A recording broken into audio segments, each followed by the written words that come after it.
de gouverner. am na solo ba tey ñu desandi ci mbirum justice bi Latir gis nañ le cas de Farba Ngom jàpp nañ ni yaramam dafa daal di soutenir parquet financier ñoo daal di jël ab sakku pour ñu xoolaat mbirum yaramam ndax mën na supporter li nga xamante ne moom mooy décédé foofu ca prison ba wala dañ koy bàyyi mu ñibbi këram ñu def ko sous contrôle judiciaire. Bon, dans un premier temps, bon, dafa neex lool ma di leen déglu yaa ak monsieur Ngom aussi c'est important parce que échange là mais c'est le moment aussi ñu analyser en profondeur ce qui nous arrive. damay bind souvent ne je suis enseignant formateur en tant qu'enseignant damay gis ne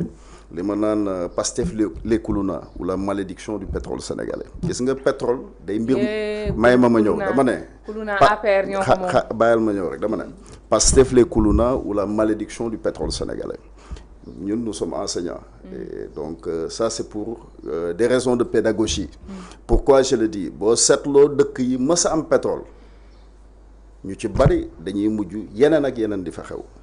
ñun bu ñu ñëwee ba pétrole xew nag benn mbir moo ñëw daanu ci kaw sénégalais yi te safaanoog lépp loo xam ne gëm nañ ko ndax weg nañu ko et loolu Pastef la tudd il faut dire les choses telles qu'elles sont ndax li tax ma wax ko dafay doxee ñaari tànk mooy la désacralisation socioculturelle et la déstructuration politico-religieuse nga jàppagul ma loolu ci ban mécanisme la teg ce que j'appelle l'inculture politique et la culture de la violence yooyu nag boo ko dajalee souvent c'est un cocktail explosif donc moo tax ma ne sénégalais yi il faut pas qu'on tombe dans la logique de Ousmane Sonko bi ñu bëgg a def loo gatsa ñun xeexunu waruñu xeex parce que de toute façon li ñu war a def mooy nangoo bokk réew mi nangoo bokk équipe mais solution bi du tëj dëkk bi maanaam di tojantey bopp il faut que ce soit clair et pour rappeler une chose da nga dégg ku ne joxoñ Bassirou Diomaye c'est archi faux Bassirou ba mu juddoogul yàlla fal na ko kay nara falu bu dee man mii danaa falu yàlla bind na ko bu dee du ma falu it lu ma jàmbaare loola du am gis nga sunu borom inama improvisare de chaînan yaxudu la kun fa yakun du kenn mooy joxoñ kenn ndax bu doon joxoñ pour joxoñ Ousmane avait déjà son candidat Habib Sy avec ses 12 députés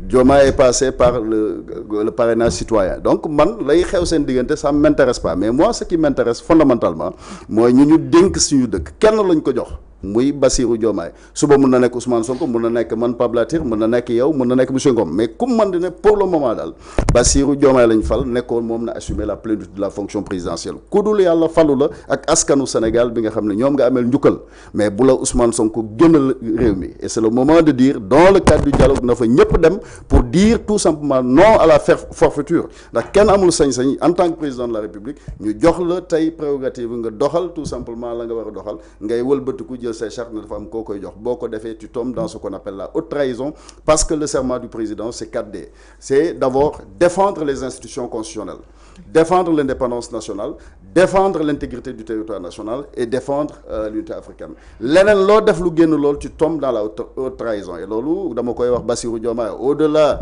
du président de tous les Sénégalais je parle à mon frère Bassirou Diomaye ne ko loola boo ca duggee di nga daanu ci pax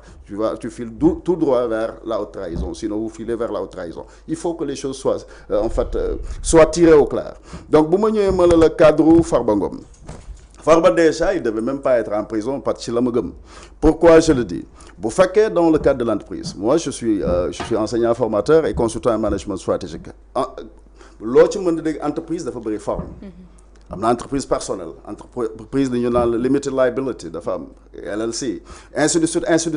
suite donc bu amee loo xam ne xew na dans le cadre de l'entreprise tout autant que Tahirou Sarr li xew muy say entreprise bu fekkee ne tey man dama liggéey en tant que consultant en management parce que en fait je suis le fondateur de PLF Inteltech tey en tant que consultant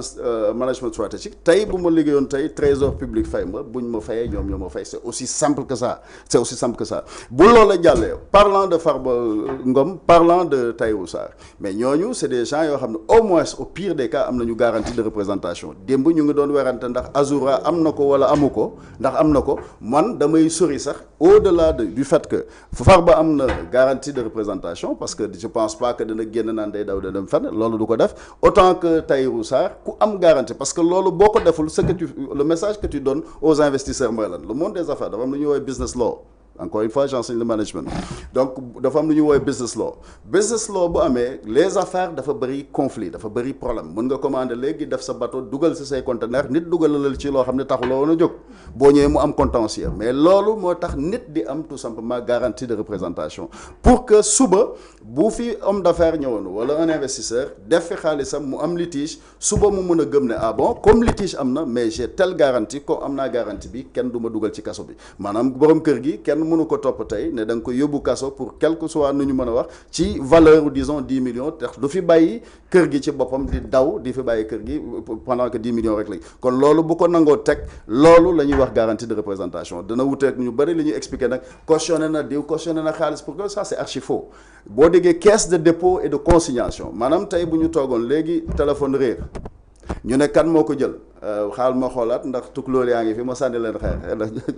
ainsi de suite damay xalaat ne tukulóor bi la maanaam ci séeréer bay wax waaye bu dee du moom wala du man tey mu am yitte yeneen yoo xam ne dama koy doxi dama naan alors téléphone bi ñaata lay jar ñu ne ma téléphone bi 200 000 la comme 200 000 lay jar te yéen a ngi koy wër gisagu leen ko je vous donne mes 200 000 francs fi mu toll nii au cas où mu meloon ne man ci man la réere wala lu mu mën a doon le temps ngeen di ko rechercher ba xam ngeen fouiller ma xool ma bàyyi ko ma am rendez-vous feneen ma dem doxi loolu te moo tax nga mën maa bàyyi ma doxi sumay rendez-vous bu ma fa jógee dal di ñëw donc garantie de représentation dafa am ci dëkk bu ñu fouiller dossier lu ñu mën a fouiller je pense que faw ñu bàyyi xel la Ousmane Sonko waxoon et da ngay xool à tout égard Ousmane cherche à jeter le discrédit sur la justice sénégalaise et je suis désolé de le dire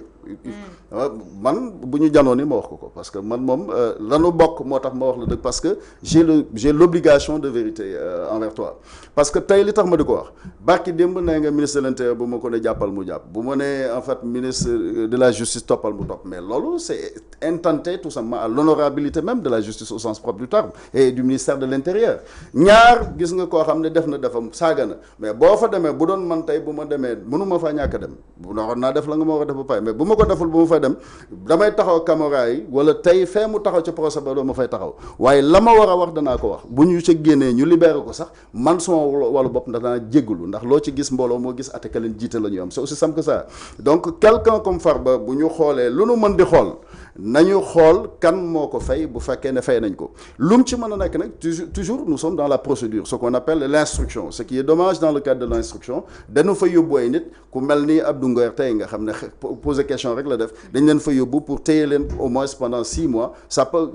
en fait il peut y avoir une exception bu fekkee juge bi décide dina ko et je pense ni ñu gën di demee comme ni nga gisee le dossier Lat Diop ñu yóbbu ko CEDEAO ba gis ñu condamné état au Sénégal il faudrait que comme je dis les autorités du Sénégal les autorités en tout cas s'élèvent à la hauteur du Sénégal parce que bu ñu demee ba tey lu ñu waxate bu ñu demee ci wàllu tribunal CEDEAO ñu bëgg ñoo weddi te am na yeneen institution bu fi ne au-delà de ces institutions sax mu am ce qu'on appelle le droit international il faudrait pas qu'on ridiculise ce pays maa ngi comprendre en fait plus ou moins fi juge dem doon waxee